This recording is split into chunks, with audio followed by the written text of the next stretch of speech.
Les pectoraux, c'est un groupe musculaire qu'on a tous envie de développer. Le problème, c'est qu'on ne sait pas toujours quels exercices choisir pour optimiser la prise de muscle et éviter de compenser avec d'autres groupes musculaires comme les deltoïdes ou les triceps. Aujourd'hui, j'ai une liste de 4 exercices à privilégier pour les pectoraux qui, selon moi, font partie des meilleurs et évidemment comment les exécuter à la perfection pour en tirer un maximum de bénéfices. L'un de mes exercices préférés pour travailler les pectoraux, c'est le développer à la machine convergente. Alors aujourd'hui, je vous le montre avec une machine convergente déclinée, la marque Hammer Strength, mais il y a beaucoup de machines qui existent, qu'elles soient déclinées, plates ou inclinées, en position assise comme celle-là ou en position allongée, ça fonctionne tant qu'elles sont convergentes, c'est ce qu'on va rechercher. Et pour petit rappel, une machine convergente, c'est une machine où le mouvement va aller vers l'intérieur. Et c'est parfait parce que c'est totalement en accord avec le rôle du grand pectoral qui est de faire une adduction du bras. Donc on peut avoir une contraction plus puissante, un étirement plus important et surtout ce qu'on appelle une courbe de résistance qui est plus adaptée à la stimulation des pectoraux.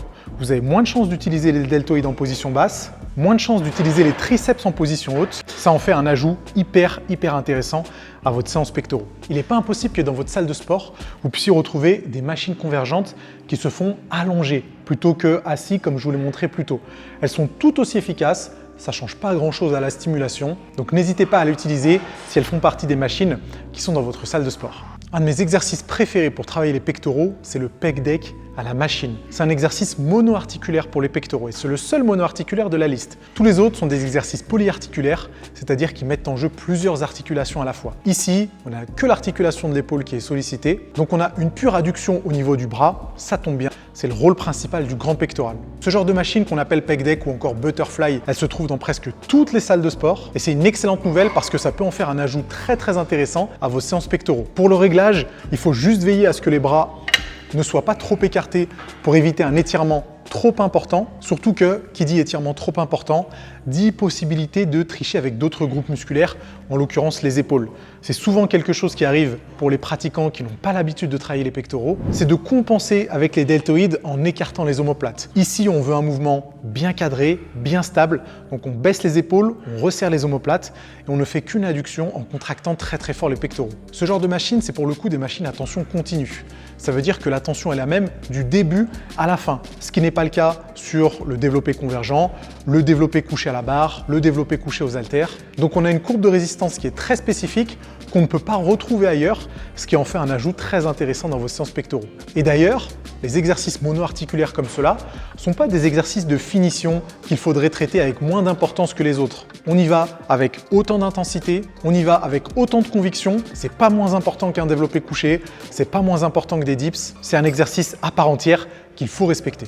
Si je devais choisir un seul exercice pour les pectoraux, ce serait probablement les dips. Et ça tombe bien, c'est un exercice qu'on n'est pas obligé de faire en salle de sport. Peut-être que vous avez des barres à dips dans le parc du coin ou que vous en avez dans votre garage.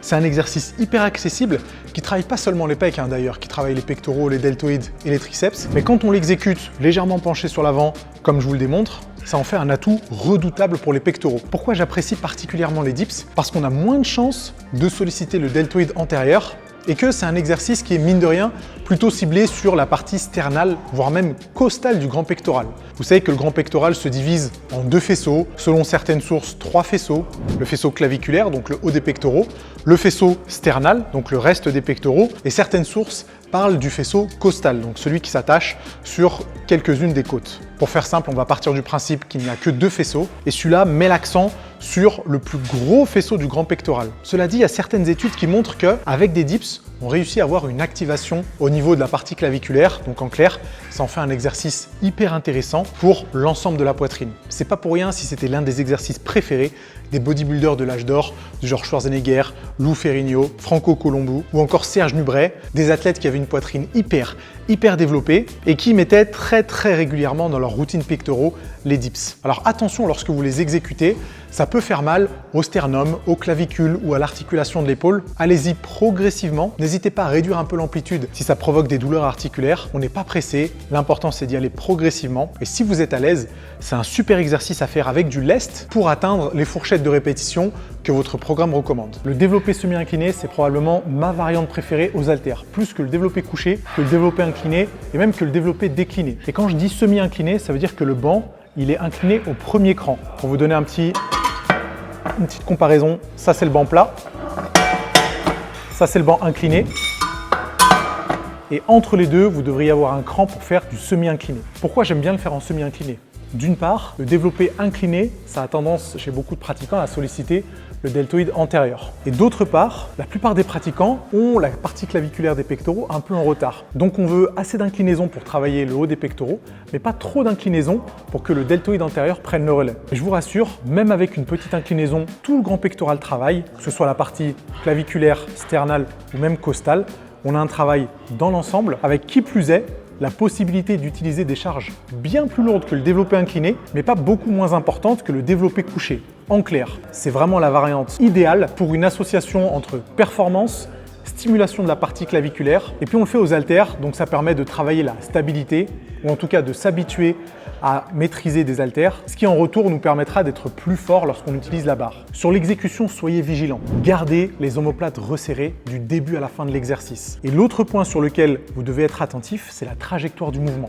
Les haltères doivent avoir une trajectoire à peu près verticale. Vous savez que quand on fait du développé aux haltères, on a tendance à vouloir rapprocher les haltères en position haute. Et ça, c'est problématique parce qu'en position haute, lorsque les deux haltères sont collés, il n'y a plus de tension, les pectoraux ne travaillent plus. La solution, c'est de garder les haltères légèrement décollés en position haute pour que les pectoraux soient obligés de rester contractés du début à la fin de l'exercice. Ça change tout à la stimulation musculaire. Alors certes, c'est plus difficile parce que vous ne pouvez pas vous reposer en position haute, mais en retour, vous avez une meilleure stimulation musculaire, des meilleurs gains potentiels et une meilleure progression. Donc trajectoire verticale, omoplate resserrée, on veille à conserver la cambrure naturelle de la colonne vertébrale et on est bon pour faire un super mouvement. Je serais curieux de savoir si ces exercices figurent actuellement dans vos séances pectoraux. C'est évidemment des exercices que vous allez retrouver dans mon programme VRT ou dans mon programme Starter. Les deux programmes ont pour objectif la prise de muscle. Starter, c'est plus pour les personnes qui commencent la musculation et qui ont envie d'avoir un programme cohérent pour débuter dans de bonnes conditions.